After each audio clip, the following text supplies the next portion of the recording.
Yo más o menos disponiendo donde podáis. Hola a todo el mundo. Bueno, muchísimas gracias por asistir a esta segunda charla de estas charlas científicas en el Lemon. Yo me llamo Emilio García, el chico que tengo aquí es Óscar Huertas y junto a esa chica que está ahí, Alicia Pellegrina y otra gente, coordinamos un proyecto que se llama Granada Ciencia para una Ciudad, que se enmarca dentro de una distinción de Granada como ciudad de ciencia e innovación. Es un proyecto que llevamos en común todas las instituciones científicas de Granada, la Universidad, el CSIC, la Fundación PTS, el Parque de las Ciencias y también el Ayuntamiento. Hola. Vamos a tener diferentes ¿Qué tal? actividades. Como luego se suele montar follón en la despedida, dejadme ya invitaros a la del 4 de diciembre, a la charla que tendremos aquí también en el Lemon. Y sí, vamos a hablar de la muerte y vamos a intentar hablar de la vida y sobre todo de la ciencia para intentar curar enfermedades. Tendremos a Elena González Rey, que hablará de enfermedades autoinmunes, y a Mochón, pues de nombre José Ignacio Mochón, que hablará de los últimos avances en cáncer. Bueno, si algo que tenemos en común todos los que estamos aquí, no os sintáis mal, es que la vamos a palmar todos. Tarde o temprano vamos a morir. Es algo consustancial a la vida. Eso, y también muchos de nosotros hemos pasado por ello, pero seguramente muchos de vosotros terminaréis pasando, nos tendremos que enfrentar a la muerte de un ser querido. La muerte es algo completamente consustancial a la vida, pero a pesar de ser algo de lo más natural, la verdad que es un tema tabú. Nos cuesta hablar de la muerte y sobre todo nos cuesta hablar en charlas científicas. Se habla sobre todo de ciencia para curar, ciencia para la vida, pero se habla muy poco de la muerte. Queríamos, cercano al Día de los Muertos, hablar científicamente del concepto de muerte. Y vamos a hablar de la muerte en el pasado y de cómo nos enfrentamos los vivos hoy en día a la pérdida, cómo nos enfrentamos a la presencia cercana de la muerte. Y como nuestra primera invitada es... La primera ponente de esta tarde es Silvia Proveil. Ella es profesora titular del Departamento de Antropología Física, el Departamento de Medicina Legal, Toxicología y Antropología Física de la Universidad de Granada. Ella hizo su tesis en esqueletos del Neolítico y la Edad del Cobre. A mí me encantan estos temas tan... Claro, uno que viene de microbiología. No, yo he hecho mi tesis en esqueletos de la Edad del Bronce, y a mí la verdad es que me encanta. Sus líneas de investigación son en la caracterización física y el estudio de la salud y la enfermedad en poblaciones del pasado a partir de restos restos óseos humanos. Está centrada sobre todo en la Edad del Bronce y en el medievo y tiene publicado, por supuesto, decenas, casi centenas de artículos.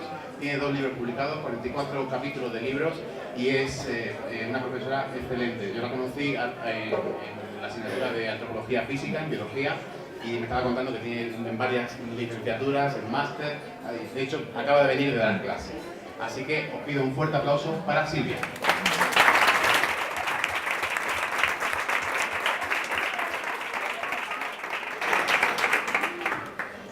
Hola, buenas tardes a todos. Yo no soy realmente una historiadora de la muerte, pero sí puedo decir que toda mi investigación científica está con muertos, porque realmente estudio poblaciones del pasado y lógicamente nadie va a estar vivo. Lo que vamos a hacer esta media hora es plantear algunos temas un poco de cómo se ha enfocado la muerte a lo largo de la historia, tal vez para que también nos sirvan un poco como líneas o preguntas que nos podamos plantear. Aquí una cosa que nos va a unir a mi colega y a mí con este tema es que desde una perspectiva exclusivamente biológica, si queréis, los seres humanos somos la única especie que somos conscientes de nuestra propia muerte, que podamos hacer un testamento y también somos los únicos que nos enfrentamos con un problema cuando alguien fallece. ¿Qué hacemos con el cuerpo y qué hacemos para aliviar el impacto que nos causa la pérdida de ese ser querido? Así que hoy nos han juntado a 2 personas que vamos a hablar de ese tema. Bueno, como podéis ver, la muerte puede estar muy presente hasta la decoración de muchos sitios. Bueno, aquí tendríamos precisamente ese tema.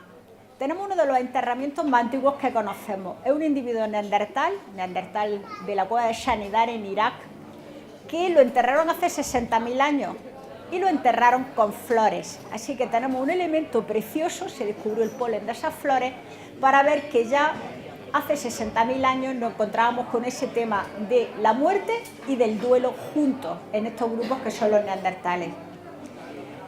Aquí tenemos, por ejemplo, una tumba del Egipto predinástico que tiene una cosa interesante. Estos cuerpos los enterraban fuera de los poblados, en la zona del desierto. Los cuerpos se secaban y a partir de ahí, de esa momificación natural, todo el mundo egipcio tradicional va a momificar a sus difuntos, va a crear toda una religión en base a lo que, bueno, era simple conservación natural. Aquí, bueno, tenemos un esqueleto de edad del bronce y lo que quiero es comentaros mucho de las tumbas prehistóricas. Fijaros la posición, los cuerpos están encogidos. De esto se ha comentado mucho sobre si hacer un hoyo para un cuerpo es más fácil si el hoyo es pequeñito o si también se entierra en esta posición, porque es una forma de recordar la posición en la que nacemos, con lo cual dejamos esa posición fetal para enfrentarnos a ese más allá. Culturas prehistóricas hay mucha diversidad en donde se entierra la gente. Estos enterramientos, o este que vaya a ver ahora, perdón, este no, están enterrados debajo de las viviendas, es decir, la gente vive sobre sus propios muertos, cosa que nos puede resultar un tanto extraña a nuestra mentalidad. La que tenemos aquí es una tumba muy curiosa, una reconstrucción del neolítico de Çatalhöyük en Anatolia, donde encontramos a una mujer joven que la enterraron con un elemento de un posible antepasado. Es un cráneo de otra persona que ya estaba seco, digamos, y que se reviste con arcilla imitando las facciones del difunto y que lo entierran con ella, con lo cual podemos ver que en este caso la persona difunta recoge o va a vivir junto con sus antepasados, pero físicamente con ese antepasado.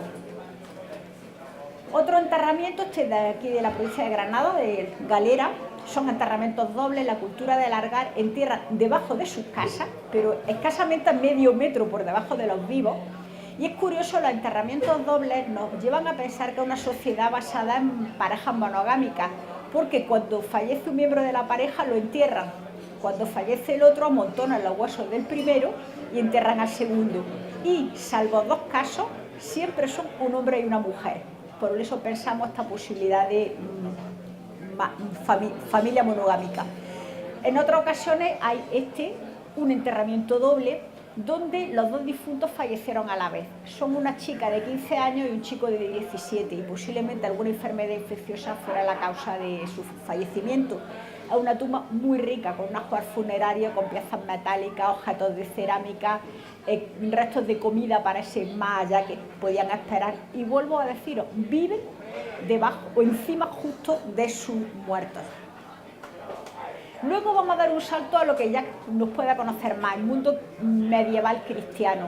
En este caso los entierros se van a hacer en torno a las iglesias, enterramientos apud santos que hablaban los antiguos, donde hay un mártir o alguna figura así, pero vemos que el cementerio se separa del poblado, se hace en torno a la iglesia, los difuntos están en torno a esa salvación que nos daría la iglesia, pero fuera de las casas. Aquí, bueno, son tumbas como estas que podéis ver, están excavadas en la roca, normalmente el difunto, el decúbito es supino, los brazos laterales al cuerpo y no se suele enterrar con un ajuar funerario. Son cristianos, se supone que existe un maya para el cual no necesita llevar nada.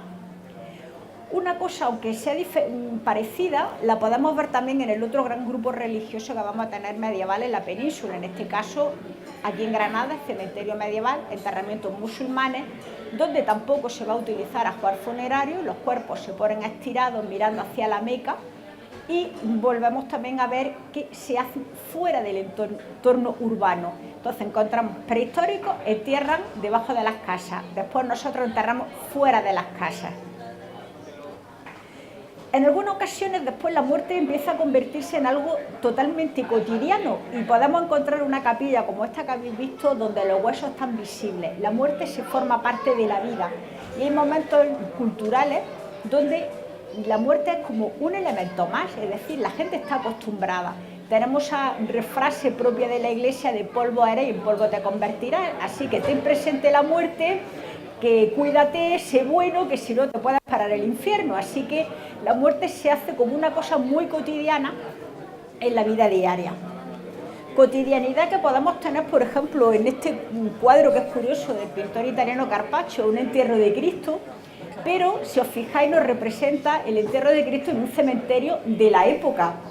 ¿Qué nos encontramos? Pues un cacho de momia, una momia descabezada aquí, varios cráneos. Esto es lo que podía ver la gente que iba normal a un cementerio en un siglo XVI. Nosotros, bueno, nos echamos a temblar solo con esta posibilidad de que nos lo encontráramos. Pero la gente en el XVI esto lo veía como lo más normal, era lo habitual.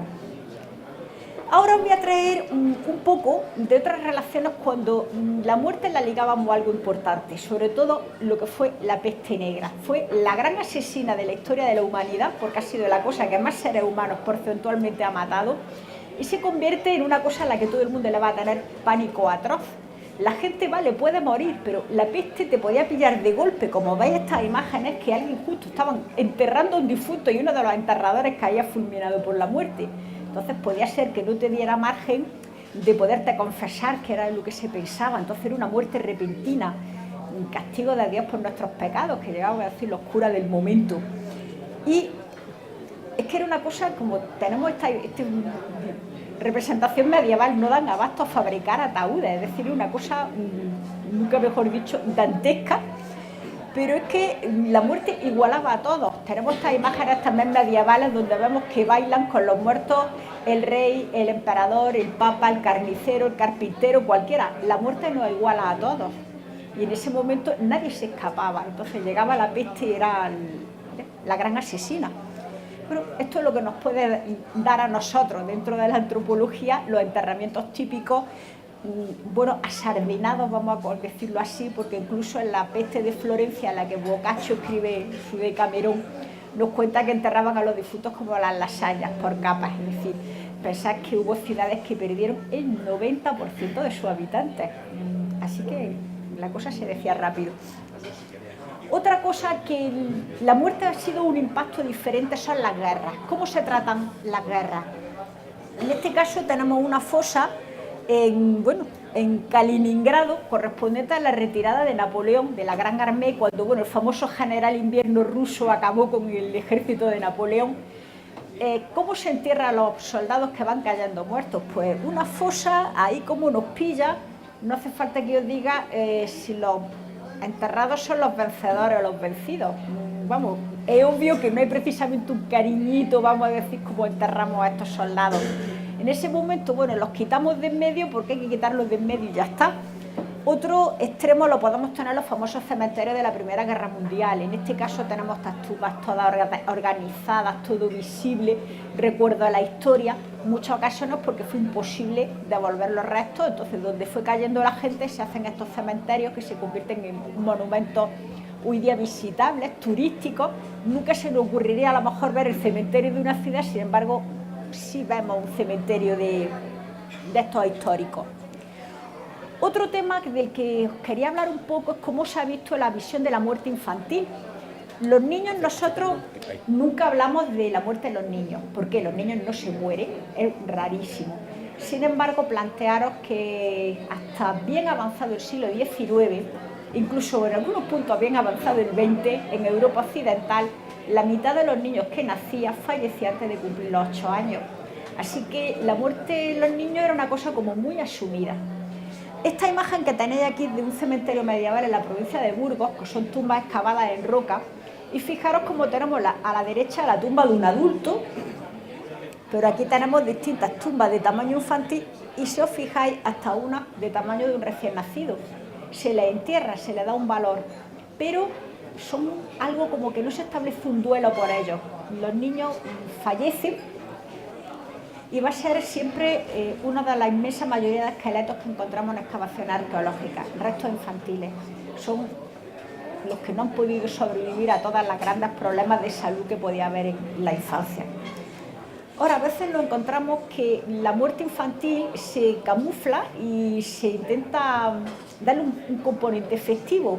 Muere un niño, es un ángel que sube al cielo. Aquí en Granada, por ejemplo, en el siglo XVIII, las parroquias cobraban una cantidad cuando fallecía un niño para hacer un repique de ángeles, o repique de gloria, porque sube un ángel al cielo. Entonces, nosotros hoy día nos extraña que se hiciera una fiestecita en ese sentido. Esta foto que os traigo aquí a colación es de finales del XIX, de un fotógrafo mexicano muy famoso, pero que empezó a ganarse la vida por los pueblos retratando, vaya a reír, niños muertos. Es decir, fallecía un bebé y entonces los padres le hacían una foto del bebé, porque si no, no tenían otro recuerdo. Tenía aquí esta joven madre, pero a fijaros en la cantidad de perifollos de flores que le han colocado al bebé. Entonces algunos incluso los disfrazan de angelitos, también muy propio para el día de Halloween, porque es angelito que sube al cielo. Ahora vamos a hablar, sin embargo, como estamos con esto de Granada Ciencia, pues a veces por qué estudiar huesos o estudiar la muerte puede dar aportaciones muy importantes a la ciencia. Tenemos un caso que es, por ejemplo, el estudio de las momias que están congeladas en el hielo en la isla Vichy, para conocer cuál fue la clave del fracaso de la famosa expedición de Franklin en 1846 buscando el paso del noroeste. Con 129 difuntos sigue siendo la expedición que más víctimas ha causado en entornos polares. Bueno, estudiar cuerpos congelados que llevan 150 años en un frigorífico natural como es el suelo, a menos de 20 grados bajo cero, ha permitido saber que intervinieron muchas cosas como la contaminación por plomo de las latas de conservas que llevaban, el botulismo y una serie de cosas que se hicieron mal desde el principio. Pero muchas de estas cosas nos lo han permitido saber con exactitud justo el estudio de estos cuerpos congelados. Otras ocasiones puede ser estudiar momias reales egipcias. Esta es una momia femenina descubierta en el siglo XIX que nunca se supo quién era, hasta que los últimos análisis, bien de comparación de cabello encontrado en unos cuerpos u otros, o lo último de ADN, no ha permitido descifrar el final, el árbol familiar del final de las 18 dinastías. Esta señora mayor es la reina Tigi, la mujer de Amenhotep o Amenofis III, abuela de Tutankamón. Entonces, bueno, estudiar estos cuerpos, ¿tiene algún interés los cuerpos reales? Pues sí, porque hemos podido saber las relaciones de parentesco entre estos personajes que no se tenían, bueno, muy claras. Y aquí os traigo, bueno, porque un tema, una cosa de la que seguro no habéis oído hablar, pero puede resultar interesante, porque es una persona que junto con su contemporánea en Portugal, Inés de Castro, han sido solo dos mujeres que han tenido una peculiaridad. Han sido reinas después de muertes. Entonces, bueno, eso de reinar después de muertos no solo es obra de teatro, porque hay una de Zorrilla, pero en este caso os traigo un poco a colación el estudio de María de Padilla, que fue primero amante del rey Pedro I de Castilla, conocido como Pedro I el Cruel o el Justiciero, y que cuando ella había fallecido, el rey don Pedro dijo que se había casado en secreto con ella y dijo que era reina legítima, con lo cual nos encontramos esa curiosa cosa de ser reina de Castilla cuando ya lleva un año muerta. Bueno, doña María de Padilla sabemos muy pocas cosas de ella. Teóricamente falleció en torno a los 30 años de edad y oficialmente lo dice de su dolencia. Eso es que no murió de un parto, ni murió asesinada, pero ¿de qué? Bueno, se podía, o a lo mejor tenía tuberculosis, cualquier otra historia. María de Padilla, vamos a decir que las pocas cosas que nos dicen es que era fermosa, bueno, y siempre se ha dicho que fue un personaje del que todo el mundo curiosamente habla bien, y todas las crónicas nos dicen eso como mujer guapa, atractiva, incluso después se ha exagerado y no grabado en el siglo XIX, donde nos la ponen como una auténtica reina del sex appeal que seduce al rey Pedro, en fin, bueno, unas historias muy graciosas. Bueno, esta es María de Padilla, bueno, lo que queda de ella, evidentemente, pero bueno, medía 1,58 m de estatura, tenía un par de caries en los dientes, lo que no es de extrañar una señora que hubiera tenido al menos 5 hijos, pero cuando descubrimos sus restos encontramos una cosa muy curiosa de la reina, que nadie nos había dicho nada. El cráneo de María de Padilla tiene una deformación, es un cráneo deformado, de forma redondeada.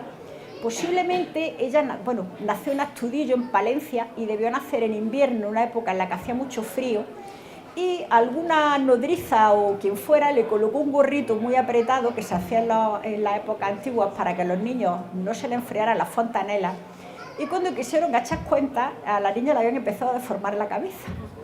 Entonces María de Padilla tiene una cabeza muy rara. De hecho, pues bueno, si veis, tiene unos ojos las órbitas son muy grandes. Y yo voy a decir una cosa, ella en vida tendría un aspecto posiblemente al famoso gusto de la reina Nefertiti. Así que, fermosa, como nos dicen las crónicas, pues no sabemos, pero exótica totalmente. Así que debía ser una señora que de luego llamara la atención muchísimo y que, bueno, posiblemente la encontraran especialmente atractiva. No vamos a decir que no. Bueno, estos son algunas cosas, no queremos extendernos porque ahora seguimos y entonces, bueno, yo voy a cortar aquí el rollo, una imagen de muerte niña, esto son cosas que os pueden chocar, pero la cuestión es que hoy día la muerte no existe. Entonces, en otras épocas la tenemos como muy presente, hoy día no existe en nuestra sociedad, no hablamos de ella, y como habéis dicho, una cosa por la que todos vamos a pasar, porque, bueno, somos seres vivos y entonces es nuestra ley de vida. Pero bueno, os dejo ahora con la siguiente parte de la charla y luego después, pues bueno, organizamos todo el turno tertulia que queráis sobre el tema.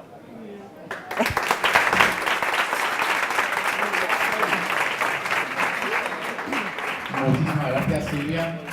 Si os parece, hacemos eso. Vamos con la siguiente ponencia y después hacemos la pregunta de otro, ¿vale? ¿Os parece? Voy a pillar esto es solo para el streaming, ¿vale? Bueno. Voy a coger el otro de todos modos. ¿Hay sitio al fondo, aunque sea de pie?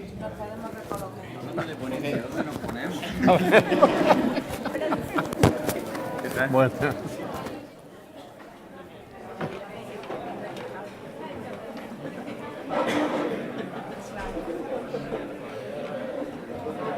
A dejar que se le caiga la gente, mientras con el micro Francisco.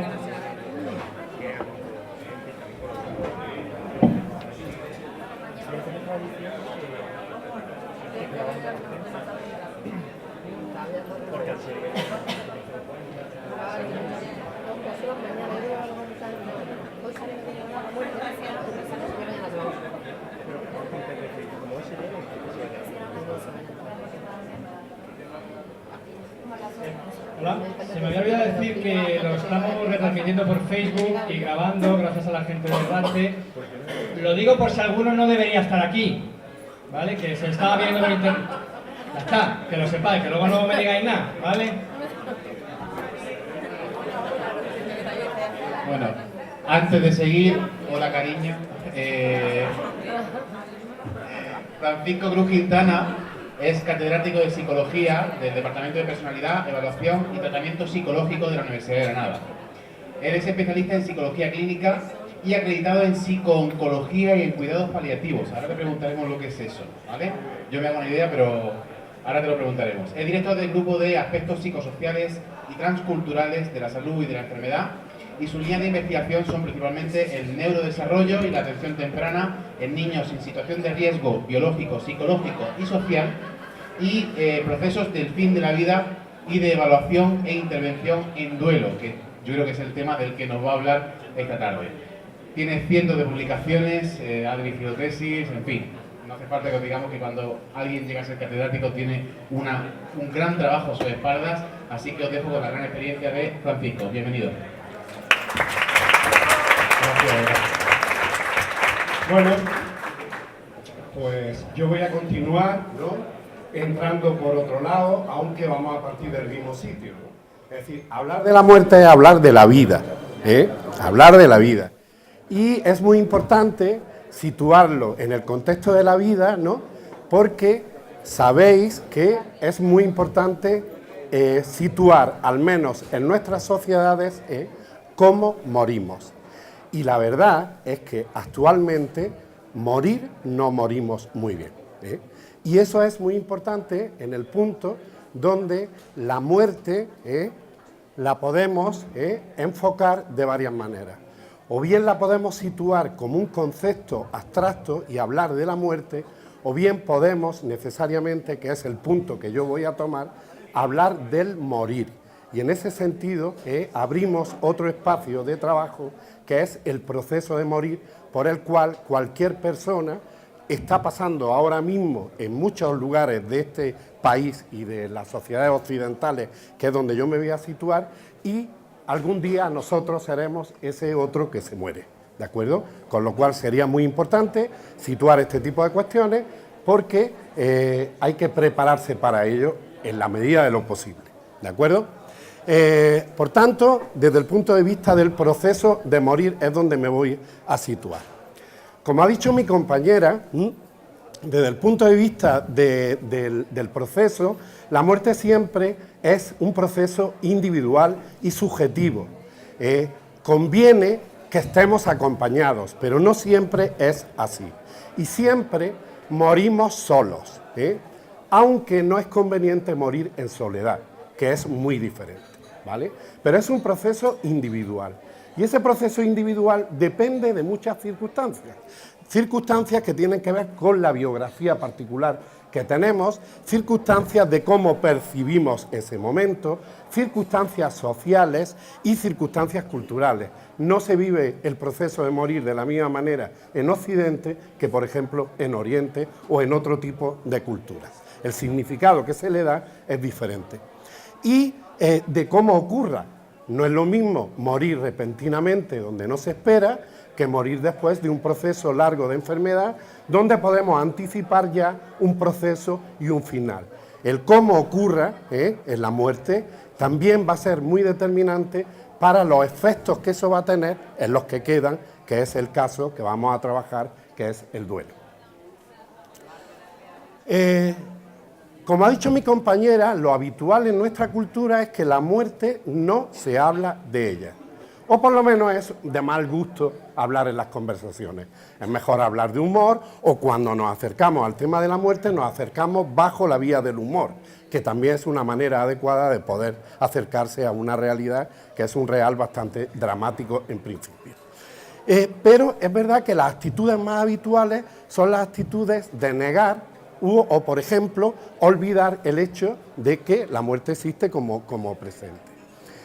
Esto no tiene ninguna consecuencia, porque nosotros vivimos y tenemos, digamos, por decirlo de alguna manera, a la muerte en nuestro inconsciente y solo aparece cuando nos encontramos en nuestra vida con algún acontecimiento de que alguien muere, ¿vale? Pero el problema es que estas actitudes de negar o de obviar también se reproducen en los profesionales cuando trabajan y cuando tienen que atender a personas que están pasando por un proceso de fin de vida. Por eso no es algo obvio, no es algo que hay que tomar a la ligera, porque cómo es acompañado a alguien a morir en ese proceso es fundamental también para los que quedan. Se puede convertir en un acontecimiento que acompañe, aunque nadie te va a evitar el dolor, o se puede convertir en un acontecimiento que se quede rumiando en la persona y pueda ser un factor de riesgo para un duelo complicado. ¿De acuerdo? Bien.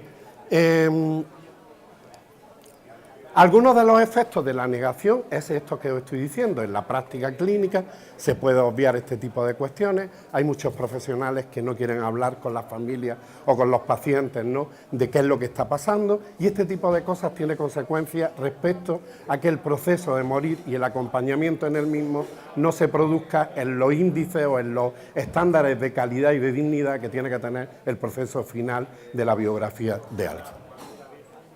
Bien. El duelo es el proceso que hay que iniciar cuando alguien fallece, y alguien que ha sido significativo emocionalmente para las personas que quedan. Porque desde luego si se muere alguien que para nosotros no es significativo, no es un acontecimiento que sea biográfico, es un acontecimiento general, la gente se muere, ¿de acuerdo? En ese sentido, es un proceso que tiene que ir directamente enfocado a elaborar una pérdida. Y es un proceso normal, no es patológico. El duelo no es patológico, es un proceso normal que hay que pasar.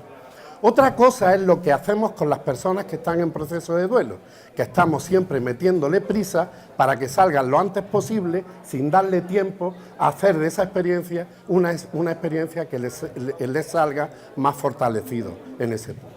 ¿Vale? Tiene manifestaciones emocionales, conductuales y culturales. Y después también es un proceso que es adaptativo. Nos sirve precisamente, por eso que les he dicho, nos permite salir fortalecidos del proceso y tener recursos para la siguiente vez. Porque no va a ser solo una vez en la vida. Aquí también, bueno, en el 90% de los casos, hay procesos de pérdida y esos procesos de pérdida son variados, ¿vale? Y la sintomatología de una persona en duelo es cambiante, es variante, no hay dos duelos iguales, ¿vale? Es sintomatología cambiante Y además hay diferentes trayectorias. Síntomas comunes que los psicólogos clínicos identificamos cuando estamos frente a una persona en duelo, pues tenéis aquí una serie de ellos. Tanto hay tristeza, enfado, culpa, ansiedad, impotencia, por el lado de la parte emocional, por el lado de los síntomas físicos, falta de energía, debilidad muscular, es lo que dice la gente, no tengo ganas de nada, no tengo ganas de moverme, ¿no? Es decir, hay una parte de retirada de la actividad, ¿no? y un centrarse, ¿no?, en la experiencia como tal, ¿no? Y por supuesto emociones diversas. No todo el mundo, y durante todo el trayecto, expresa el duelo de la misma manera. A veces el enfado es la línea general, la gente está enfadada con el mundo, se enfada con la religión, se enfada con sus creencias, se enfada con los profesionales, incluso con la persona que ha muerto. Esos enfados son lógicos y normales, hasta un punto. Otros lo hacen más por el lado de la ansiedad, por el lado de la tristeza o por el lado de la culpa. Bien. Sintomatología diversa, como he dicho. Ahora bien, ¿qué sabemos? Que hay diferentes trayectorias del duelo, ¿vale? La mayoría de las personas son resilientes respecto a elaborar esta pérdida. Se pone en funcionamiento y se sale de ella pasado un tiempo y se sale fortalecido. Ahora, se habla que entre el 5 y el 30% de las personas se estanca a la hora, por ejemplo, de salir de este proceso. Nosotros nos vamos a centrar en este 5-30%. Es decir, ¿cuáles son las circunstancias que hacen que una persona no pueda elaborar correctamente el duelo y seguir con su vida? Esa sería la cuestión. Y ahí la psicología, con las investigaciones que hacemos, nos permite abordar este tipo de problemáticas desde un planteamiento científico. Vamos a decir algunas cosas de las que hacemos para que tengáis una idea de por dónde investigamos este tipo de temáticas. Bien, duelo complicado. ¿Es diferente la sintomatología de un duelo normal que la sintomatología de un duelo complicado? En principio parecería que no es diferente, pero sí hay una serie de síntomas que sí son muy propios en duelo complicado, es decir, cuando la gente se estanca en este proceso y que ya nos están indicando que tenemos que intervenir de una manera clínica, no acompañamiento, sino de una manera clínica. Por ejemplo, anhelo, un fuerte anhelo de la persona que se ha ido, experimentar que la vida no tiene ningún sentido, no aceptación de la pérdida, negarse a aceptar, y dificultad para continuar con la vida. Esta serie de síntomas son característicos de duelo complicado, ¿vale? Hay una serie de factores de riesgo que tenemos totalmente identificados y que nos pueden decir cómo una persona puede no hacer la elaboración del duelo de manera normal. Por ejemplo, cuando se dan pérdidas previas que no se han elaborado, cuando hay una exposición previa a un evento que es traumático, no estresante, sino traumático, cuando hay problemas psiquiátricos previos, el estilo de apego que se tenga con la persona que se ha ido, excesiva dependencia o falta de preparación sobre la muerte, que pienso que en este caso todos tenemos este síntoma, falta de preparación para la muerte, ¿de acuerdo? Que uno tenga, es decir, que uno se prepare para la muerte no quiere decir que sea una cosa agradable, ¿vale? Bien, son lo mismo, ¿tienen la misma potencia emocional todas las pérdidas que tenemos? No. Lo que se muestra cuando estudiamos a personas que han perdido, diferentes personas emocionalmente ligadas a su vida, lo que comprobamos es que la pérdida de un hijo es el efecto mayor psicopatológicamente hablando y emocionalmente hablando que se pueda tener una persona. La muerte de un hijo es la experiencia más estresante y más traumática que se pueda tener o que pueda haber en la vida de las personas. Después, la pareja y hermanos y padre y madre, con lo cual la muerte de un hijo es un factor gravemente de riesgo para realizar un duelo complicado. Por eso, efectivamente, cuando aparece personas que han perdido un hijo, inmediatamente hay que entrar a trabajar con ellos. Por ejemplo, ¿qué dos síntomas, ¿no? Podemos aislar de las personas que están en duelo complicado de duelo normal? Y que además son síntomas que están bastante bien estudiados y serían muy bien, ¿no?, que se incorporaran, por ejemplo, cuando las personas van a atención primaria y van con sintomatología física que muchas veces son duelos enmascarados. Pues si nuestros profesionales estuvieran precisamente preparados para esta cuestión, tendrían que tener en cuenta dos síntomas: el enfado crónicamente sostenido y la importancia que tiene el acontecimiento en la vida de la persona. Cuanto más central es el acontecimiento de la muerte en la vida de la persona, más riesgo hay y, por tanto, más duelo patológico. ¿Qué vemos también? Que las personas que están en duelo complicado tienen una serie de problemas. Y tienen una serie de problemas, por ejemplo, en las áreas que tienen que ver con la atención, con la memoria, con las emociones, con eso que se llaman las funciones ejecutivas y que tiene que ver con la flexibilidad, una de ellas. Y además hay áreas cerebrales que están asociadas al duelo. Sabemos que se activan determinadas áreas y otras no se activan. Por ejemplo, en el área de la atención, nosotros podemos tener la percepción, ¿no?, cuando conocemos a una persona que está pasando por un proceso de duelo, que es menos atenta, que se despista más, ¿no? Por ejemplo, cuando nosotros ponemos a personas que están pasando por un duelo complicado frente a un experimento y empezamos de una lista de palabras a pasar palabras diferentes y entre ellas vamos intercalando palabras como muerte, entierro, ataúd, cadáver, etcétera, tardan más, por ejemplo, en dar a un botoncito que nosotros le decimos que tiene que ir pulsando cada vez que pasa una imagen. Quiere decir que frente a las palabras que asocia directamente con el proceso que tiene, prestan, digamos, decir, su tiempo de reacción es mayor y por tanto prestan menos atención. Tardan más en reaccionar habitualmente que una persona que no está en duelo. Por ejemplo, sabemos también que tienen problemas en la memoria autobiográfica. ¿Qué quiere decir esto? Que cada uno de nosotros, cuando tenemos recuerdos de cuestiones que nos han pasado en la vida y cuando se nos pregunta por la infancia, se nos pregunta por cualquier persona que sea significativa, inmediatamente rememoramos y hablamos de ello y traemos a nuestra memoria esas memorias, esos recuerdos. Bien, cuando estamos, por ejemplo, ante una persona que tiene duelo complicado, lo que comprobamos es que lo que se ve afectado son todos aquellos recuerdos donde la persona fallecida no está.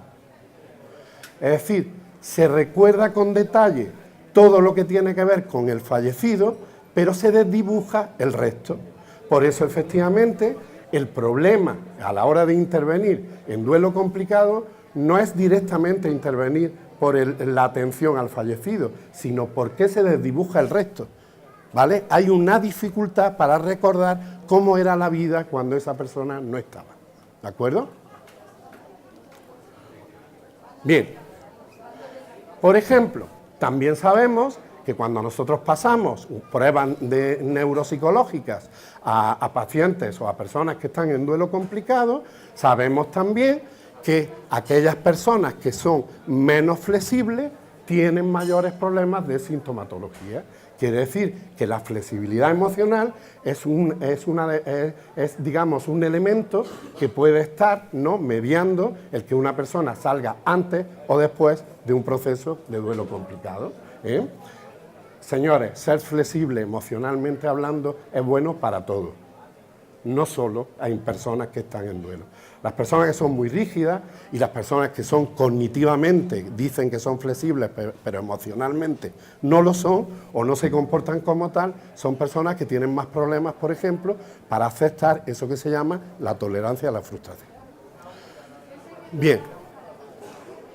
Por ejemplo, sabemos que cuando nosotros ponemos a personas que están pasando por duelo complicado y le hacemos un estudio con resonancia magnética funcional para saber cuáles son las áreas que se ven afectadas, nosotros trabajamos con baterías de imágenes donde ponemos imágenes positivas, imágenes negativas, imágenes neutras e imágenes de muerte. ¿Qué es lo que vemos? Que se ven activados determinados circuitos que tienen que ver con lo que se llama el núcleo accumbens.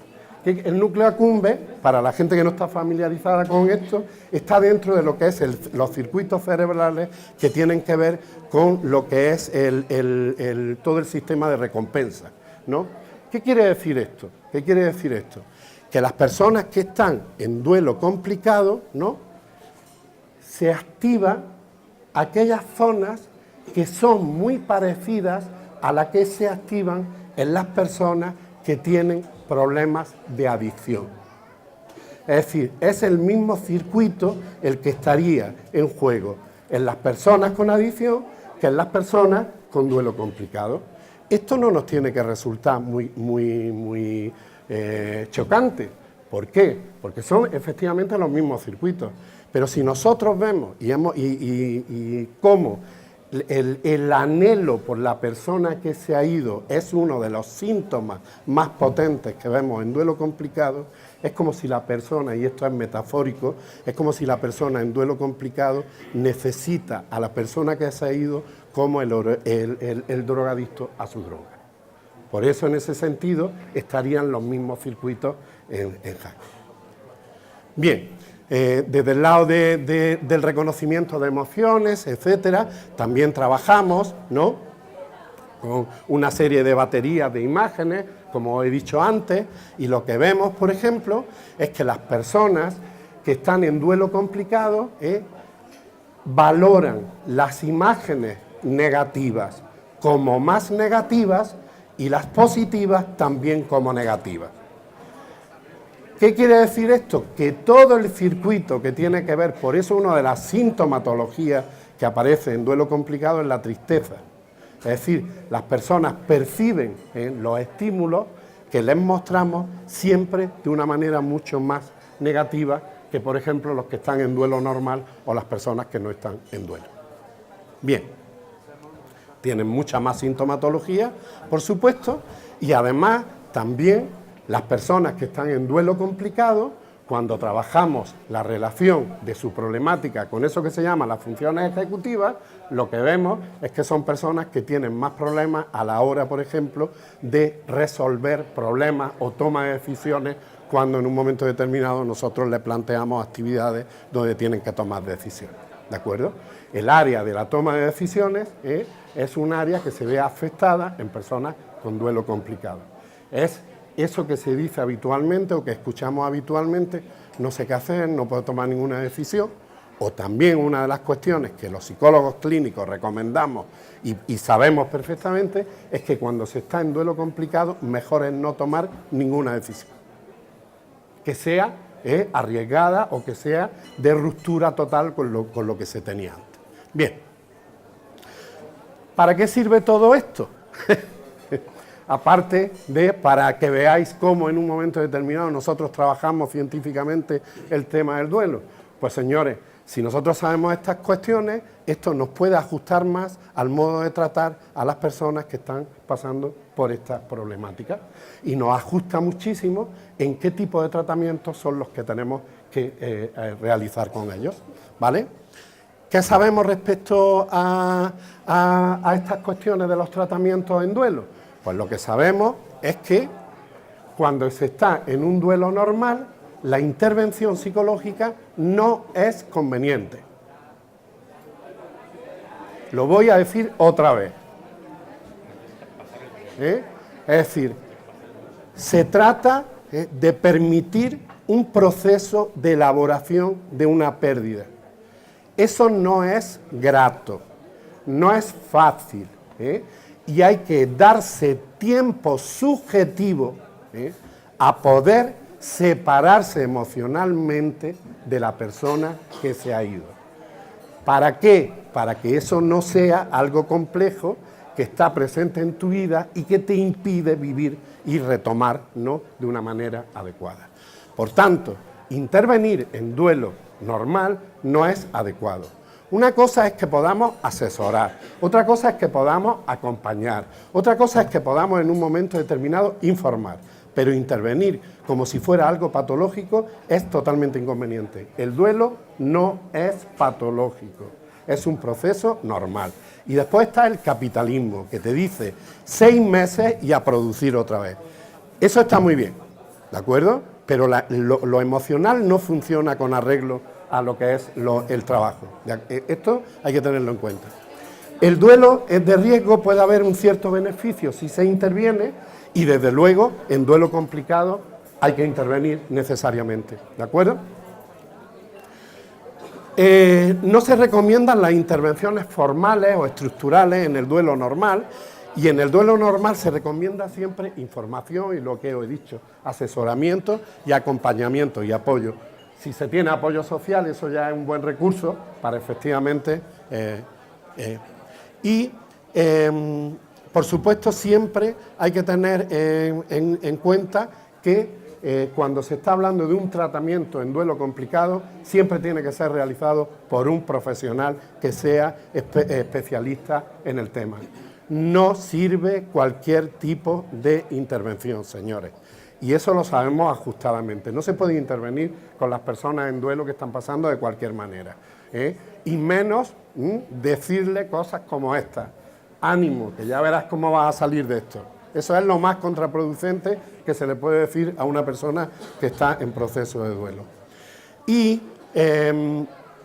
hay un tipo de intervención para cualquier profesional de la salud que es preventiva, que no es intervención de tratamiento y que nosotros usamos bastante, que es un dispositivo básico que tiene que usar cualquier profesional de la salud, que se llama Refino, ¿vale? Ese nombre está bien, Refino, ¿no? Y que consiste en lo siguiente: R de relación, estar a disponibilidad, E de escucha, tener una escucha activa, un lenguaje a ser posible verbal, es decir, no que lo que estés diciendo vaya en sintonía con lo que estás mostrando, ¿vale?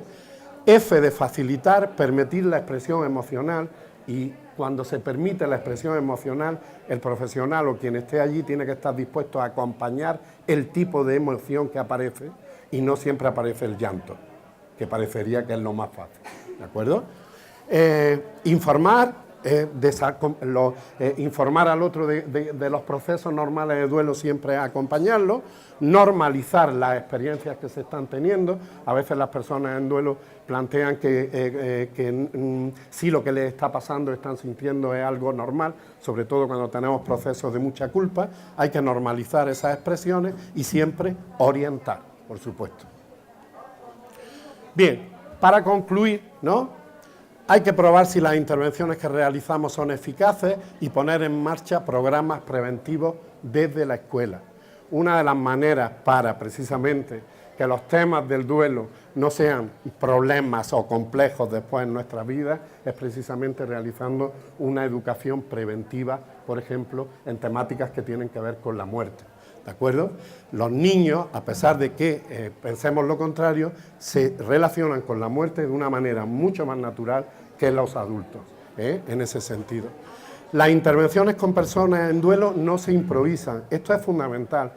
Cualquier persona no está preparada para intervenir en una persona que está pasando por un proceso complejo emocionalmente, y por tanto hay que cuidar mucho el tipo de tratamiento. Hay que ir, y los profesionales de la salud tenemos que estar en esa visión, hacia una formación de una mentalidad paliativa en los profesionales de la salud.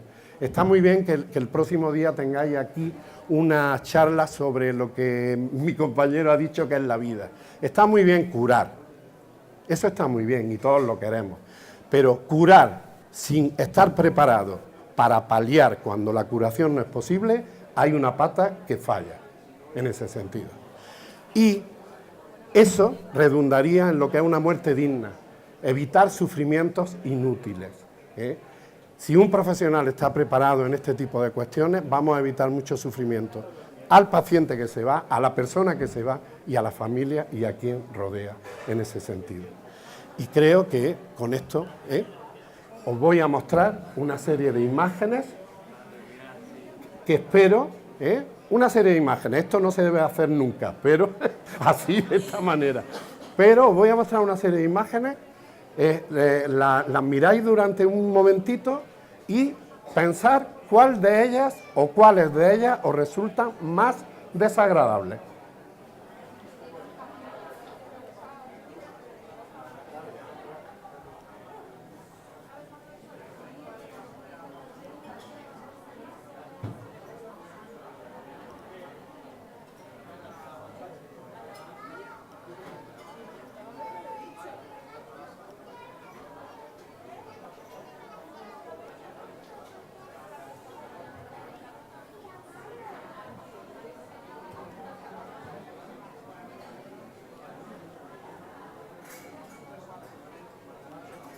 Muchas gracias.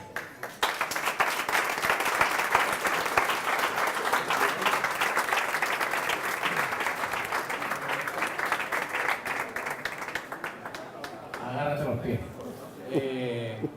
Preguntas, dudas, sugerencias, cuestiones, cosas que hay que preguntarle tanto a Silvia como a Francisco.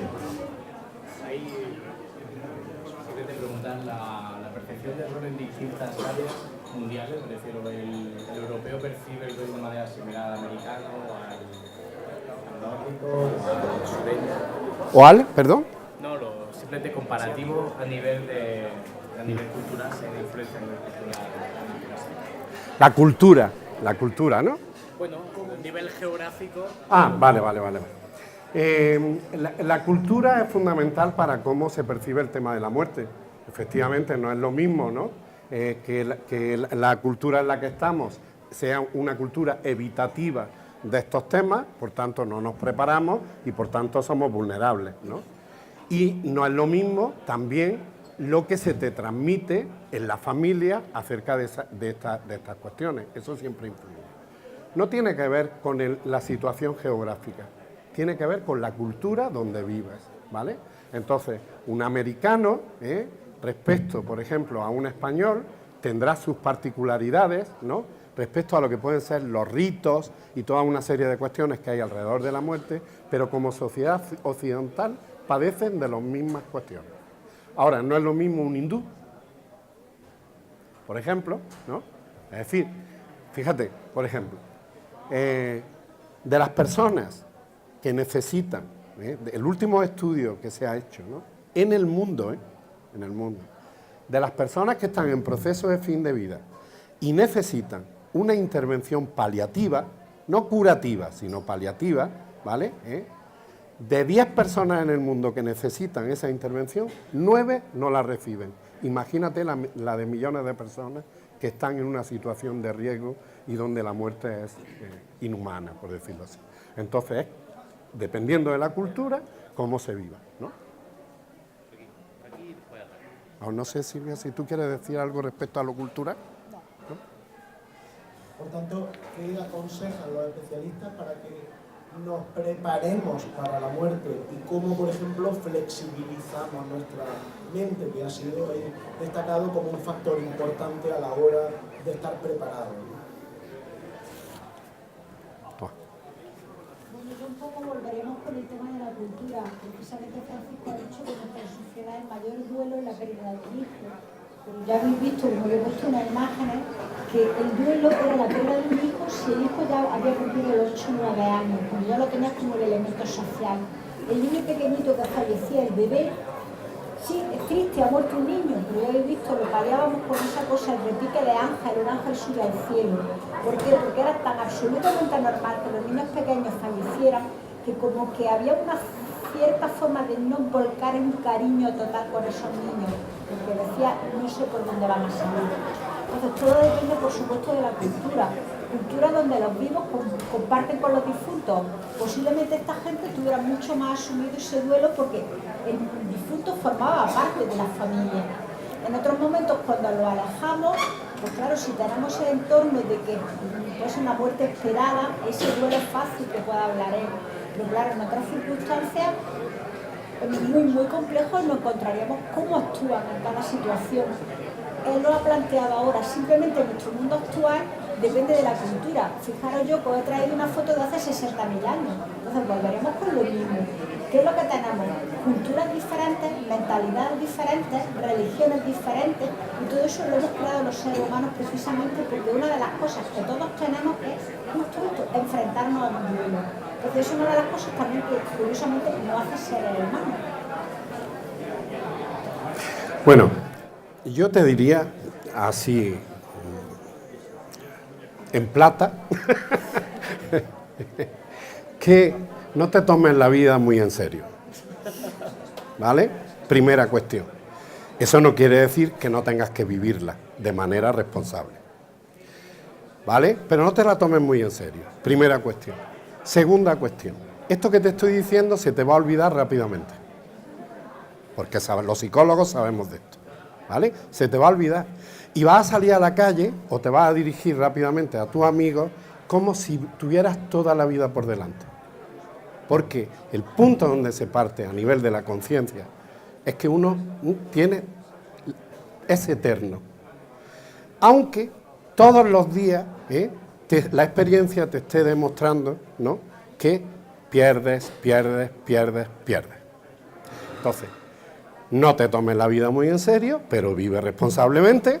Es decir, procura hacerle a los que tienes alrededor la vida un poco más agradable y no pensar tanto en ti. Eso, cuando te digo a ti, lo digo para todos. espera un momentito. Y segundo, no dejes para mañana decirle adiós a la persona que quieres. O pensar, mañana la llamo. Porque mañana puede que no esté esa persona.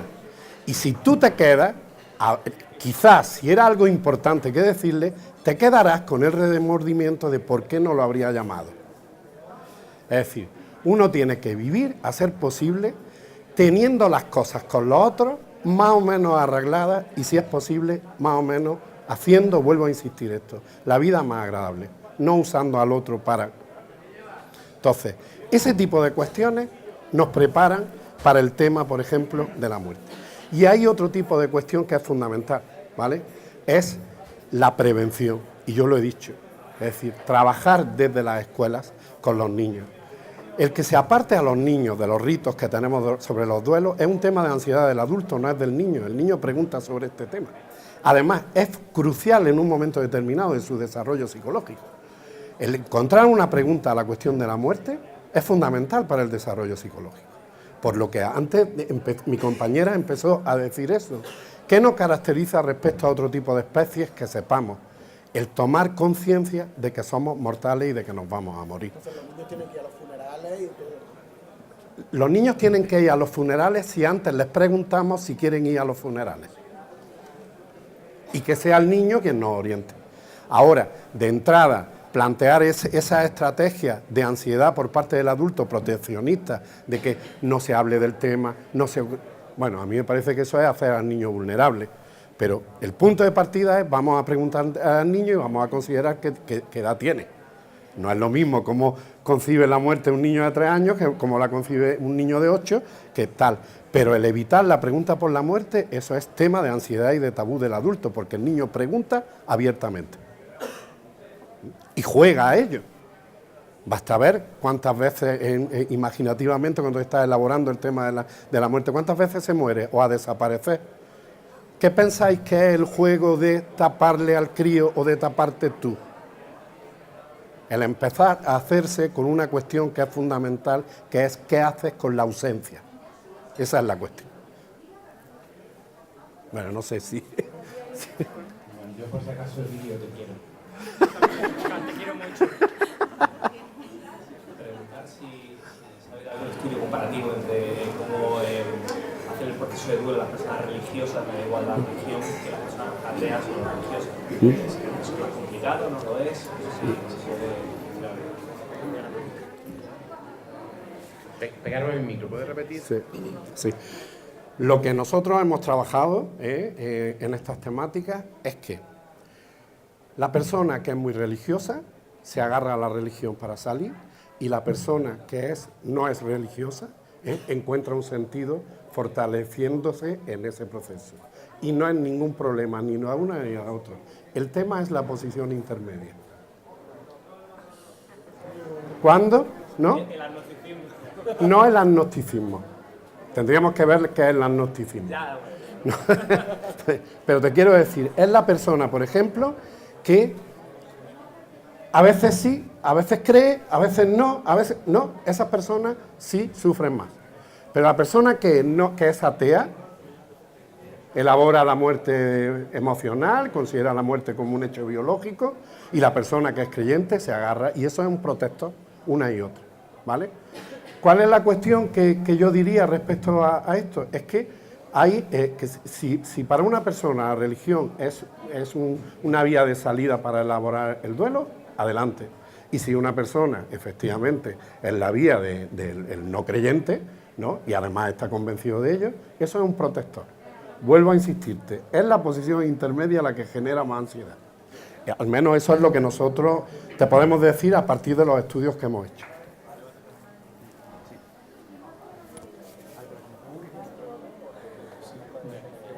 Lo has tocado al final de tu intervención el tema de los cuidados paliativos y me gustaría saber cuál es tu opinión, porque has dicho que efectivamente una persona de cada 10, ¿no? Una de cada 10 solamente recibe los cuidados paliativos que necesita.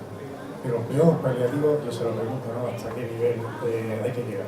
Porque también se está haciendo morir a la gente inconsciente, es decir, completamente sedada. Es decir, me gustaría saber al respecto. Es decir, el dolor hay que quitárselo a la persona que está sufriendo, esa situación última, ¿no? Y tal, ¿no? O última o primera, ¿no? Tengo que saber, ¿no? Aquí depende cada uno de sus creencias. Sí, bueno, claro. Quien cree que la vida, o sea, no es el fin, ¿no? Pero quiero decir, tu opinión en cuanto a hasta qué nivel los cuidados paliativos deben ya llegar. ¿Se debe de sedar esa persona completamente, que es lo que está ocurriendo? No, tampoco hay muy buenos profesionales hoy en día, bueno, a la hora de administrar los cuidados paliativos, y la gente muere completamente inconsciente. Lo hago a nivel de conciencia e inconsciencia. ¿Cuál es tu opinión al respecto?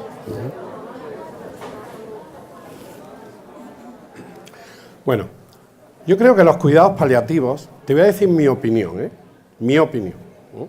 Porque la tengo, y entonces yo te la digo. Los cuidados paliativos es la respuesta que nuestro sistema de salud da al fin de vida, ¿vale? Y son insuficientes, ¿de acuerdo? Entonces, dentro de los cuidados paliativos tenemos que hablar, ¿no?, del momento donde la persona que está en ese proceso de fin de vida, ¿no?, se encuentra, ¿vale?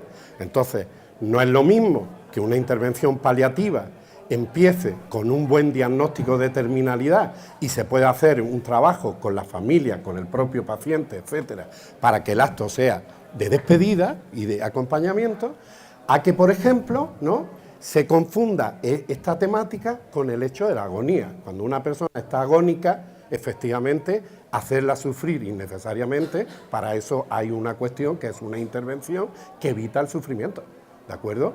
Eso es así, está reglamentado así y nuestras leyes lo dicen. Entonces, ¿hasta qué punto los cuidados paliativos? Siempre que sea necesario que una persona que ya no tiene remedio para la enfermedad que está padeciendo, la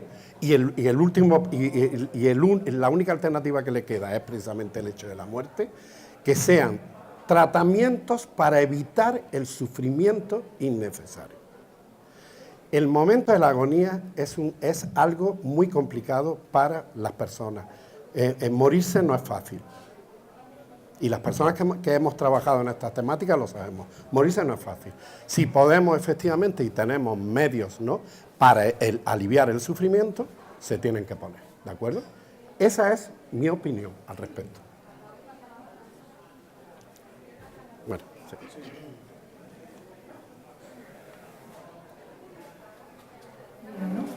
Bueno, creo que estamos en una sociedad ahora mismo que empuja permanentemente hacia una búsqueda de un estado de felicidad permanente y de lucha contra emociones negativas. Cuando has puesto la diapositiva al comienzo, he visto que un duelo, todas las emociones que implican son emociones negativas y que probablemente muchas veces los duelos que deberían de ser normales se convierten en patológicos por esa poca aceptación que tenemos hacia ese tipo de emociones. Aprovechando que está usted aquí hoy, me gustaría que nos diera alguna herramienta o pauta que nos permitiera aceptar ese tipo de emociones negativas en nuestra vida diaria, que probablemente sea otra de las formas de acercarnos de una forma más fácil a ese proceso de la muerte. Primero, dejad de leer a Coelho. Bueno, estoy totalmente de acuerdo contigo en que estamos en una sociedad que se nos impulsa obligatoriamente a ser felices y la verdad es que no genera las condiciones para hacerlo, con lo cual siempre estamos, ¿no?, comparándonos en el punto donde efectivamente siempre yo soy el que fallo porque no llego a ser feliz tal como debería de ser. Bien, esto es mejor dejarlo aparcado porque no tiene ningún sentido. Desde ese punto de vista, es decir, yo lo he planteado antes. Nosotros, la experiencia clínica que tenemos en este campo, y no es poca, ¿vale? Siempre nos está orientando que hay que trabajar con las personas, ¿no?, el hecho de que no se sientan mal por sentir lo que sienten, ¿vale? Es decir, que si una persona en un momento determinado, ¿no?, siente odio por la persona que se ha ido, que no se sienta mal por ello, porque es pertinente que sienta odio, de la misma manera que 20 minutos después puede que esté sintiendo la emoción más increíble del mundo. ¿Me explico? Entonces, ¿qué trabajamos nosotros? Normalizar el afecto y la emoción. Es pertinente sentir lo que sientes y es conveniente que no te estanques en ello. Pero para que no te estanques en ello, primero has tenido que permitirte. Por eso una de las cuestiones que de manera preventiva y no preventiva se trabaja en los tratamientos es precisamente date un tiempo para sentir eso. ¿Por qué negarlo? Tiene efectos negativos, mucho más. Sentirlo y elaborarlo, permitírtelo, eso te recompone, te fortalece y te da un sentido. ¿Me explico? Esto, ¿no? No le voy a perdonar que me haya dejado en este momento. Hay personas que, ¿no?, y se estancan ahí. ¿Qué sabemos un poquito los psicólogos? No mucho, pero un poquito sabemos de esto. Que el odio es mucho más potente que el amor, a pesar de que el amor es más resolutivo. Pero una persona que se estanca en la ira es una manera de seguir agarrado a la relación y no permitir que el otro se vaya. Por eso es necesario sentir y permitirse ese sentimiento. Al menos eso es lo que nosotros podemos transmitir desde la experiencia que tenemos, ¿no? Silvia, a veces he escuchado esa historia de es que hoy la gente se muere más de cáncer, de tal, de cual. ¿Moría la gente antes de lo mismo que hoy, independientemente de la guerra, de las infecciones, de las pestes? ¿Cuáles eran las razones de muerte natural del pasado con respecto a hoy?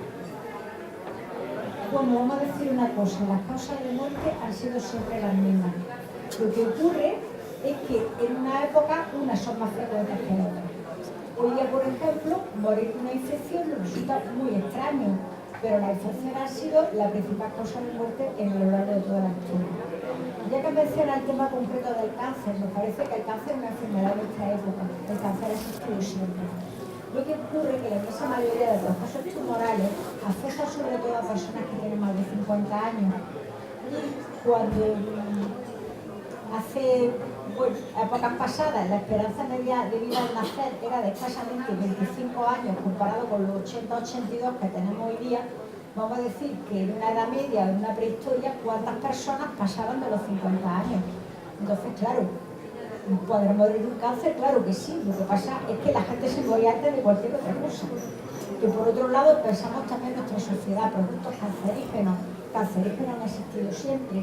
Por ejemplo, hoy día nadie se le ocurre tomarse grandes cantidades de carne o de pescado ahumado, que ha sido un recurso que hoy día sabemos que son es un elemento que es potencialmente cancerígeno.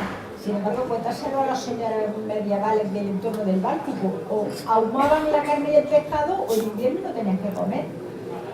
Y hay tumores antiguos, por supuesto, solo que eso, las causas son las mismas, al fin y al cabo. En la prehistoria que se podría morir de un ictus, como se puede morir ahora, de cualquier otro proceso, de un accidente. Lo que pasa es que, claro, ¿qué mata más en la frecuencia de causas de muerte en una época o en la otra? Pero causas han sido las mismas. La guerra, pues bueno, a lo mejor en el pasado alguien moría de un golpe directo, de una puñalada, y hoy día pues muere de una arma química que te manda con una bomba atómica. Pero volveremos a decir lo mismo, una muerte violenta. Puede cambiar la herramienta como tal, pero lo otro simplemente es eso, morir no nos morimos todos, solo que, digamos, en una época las causas son las mismas, pero en frecuencias diferentes que las que vamos a ver en otras.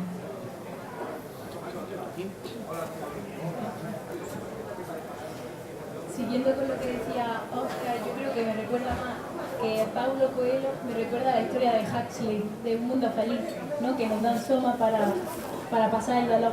Bueno, pero no sé qué tenía que decirlo.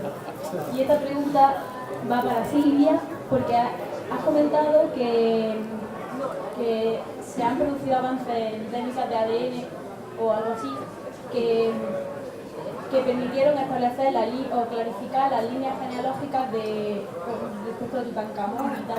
¿Qué procesos o qué avances se han producido o cómo se puede averiguar eso? Gracias.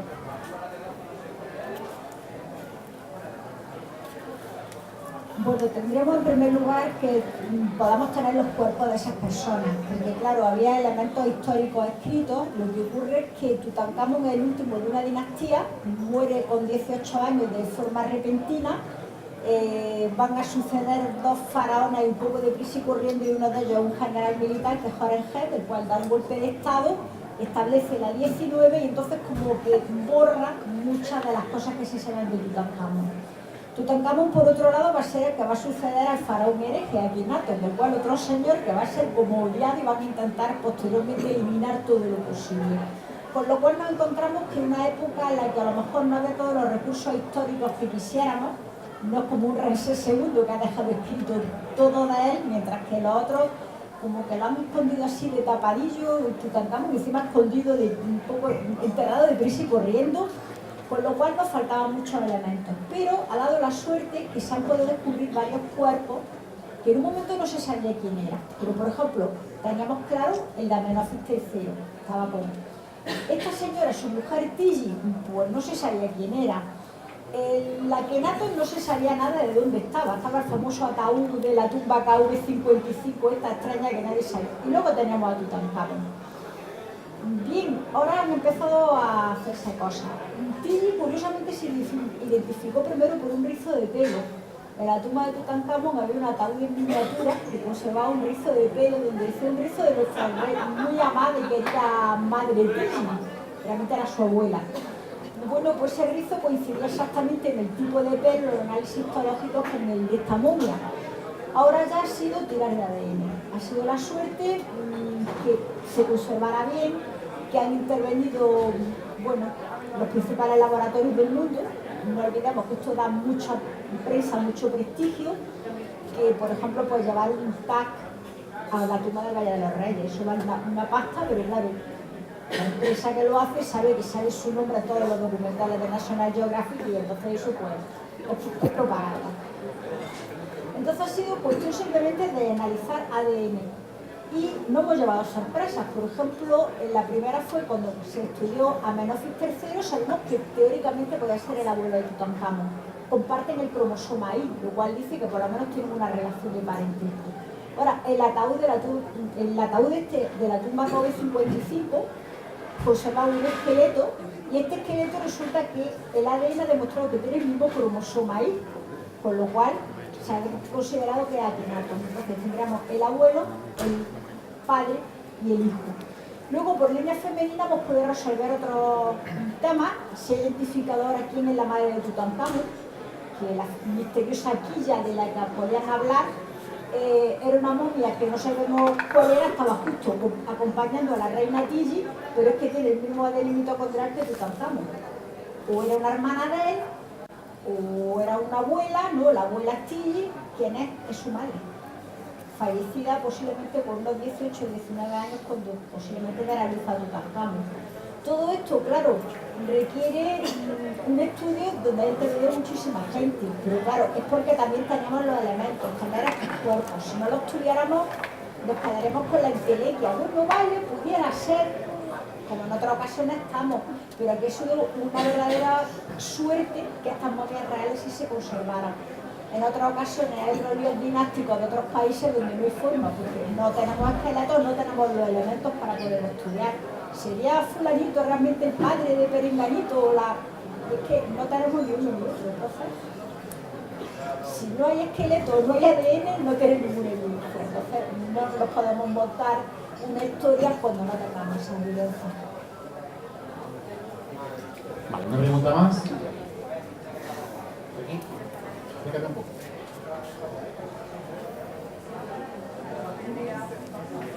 Sí, mi pregunta no sé de punto. Bueno, la muerte es un proceso fisiopatológico, medible, objetivo, entre comillas, ¿no?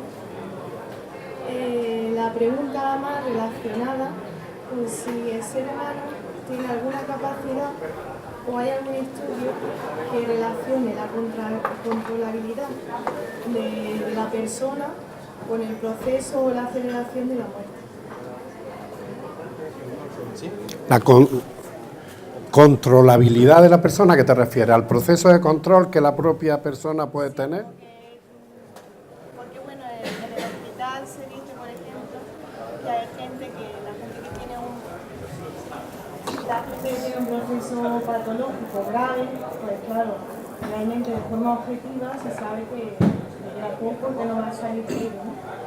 Y sobrevive porque pensaron no en mi momento, ¿no? Y gente que al contrario. ¿Se muere quien quiere?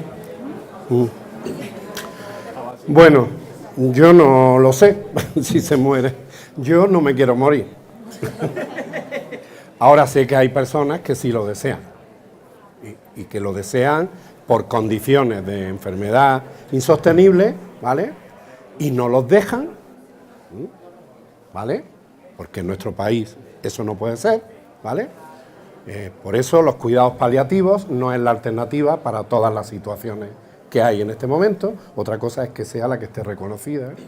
Y otra cosa es que las personas, el modo de afrontar la enfermedad y la muerte sí es una variable que puede y que sabemos que media a la hora, por ejemplo, no sé si de la supervivencia, pero desde luego tener una actitud de lucha y eso es una variable psicológicamente hablando que efectivamente ayuda bastante, no sé si a retrasar, pero sí a vivir ese proceso de vida muchísimo mejor, eso está claro.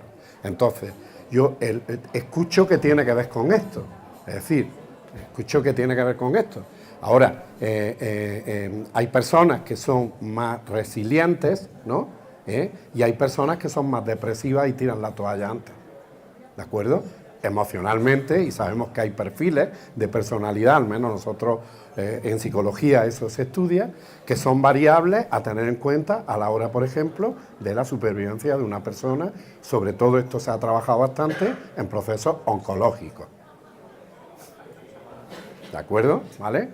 Pero eso es lo que te puedo decir al respecto. Ya me gustaría que las cosas fueran de otra manera, ¿vale?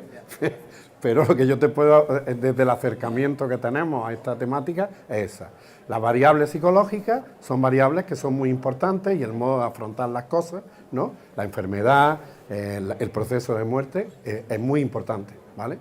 De la misma manera que también es muy importante la adherencia a los tratamientos o personas que no se adhieren a los tratamientos, a pesar de que muchos de ellos nos puedan resultar insensatos, ¿vale? Vuelvo a insistir en esta temática porque me parece muy importante en la línea de lo que antes ha preguntado un compañero, ¿vale? Los cuidados paliativos no es la solución para todas las problemáticas que tenemos en este momento, ¿no? Ni para todas las enfermedades, ¿de acuerdo? Son soluciones diferentes para problemas diferentes.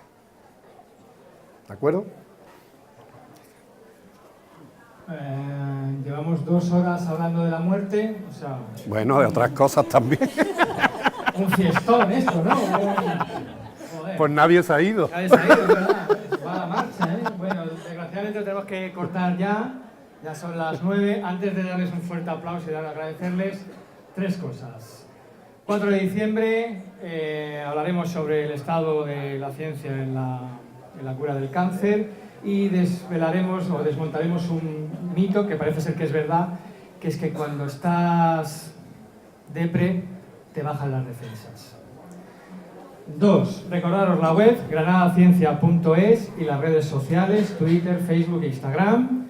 3, 5 y 6 de noviembre en el Palacio de Quintalegre, en la avenida Cervantes, tenemos el Chester Conciencia.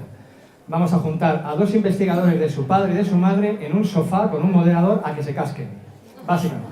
Y estáis todos invitados. Y ahora sí, os pido, Óscar y yo y Alicia, os pedimos un fortísimo aplauso para Silvia y para Carlos.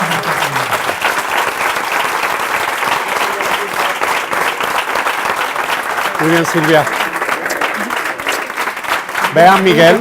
Sí, ahora mismo está en Puerto Rico. Pues cuando lo veas le da un abrazo en mi parte.